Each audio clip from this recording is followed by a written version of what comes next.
the reason why you want to keep it cute and quiet when it comes to your projects and your businesses is because the enemy's kingdom is not omniscient or omnipotent.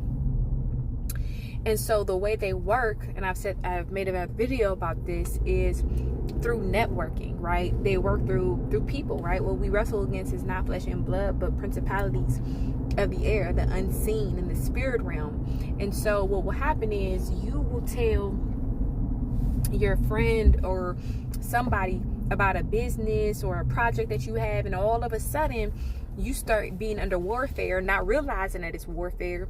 You start getting brain fog. You can't complete the project never comes out because it's under attack.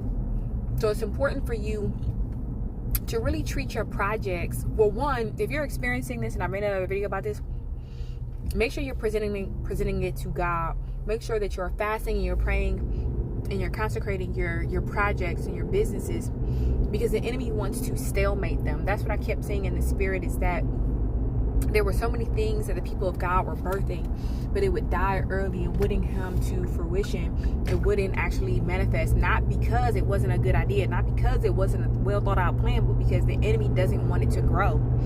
And so does that mean you need to be scared? Heck no. Get that thing to God and watch God revive it. If you've ever had a business that it went stale, and you know that this is something that God has called you to do, I want you to give it back to God. Go back to God and fast in prayer and watch God revive it, okay? Because the enemy wants to come in any way possible. It's not just to steal, kill, and destroy. Well, not just, but yes, to steal, kill, and destroy you, your life's purpose, your kids' purpose, your spiritual purpose, in every which way. That's just not your physical babies, but your spiritual babies too.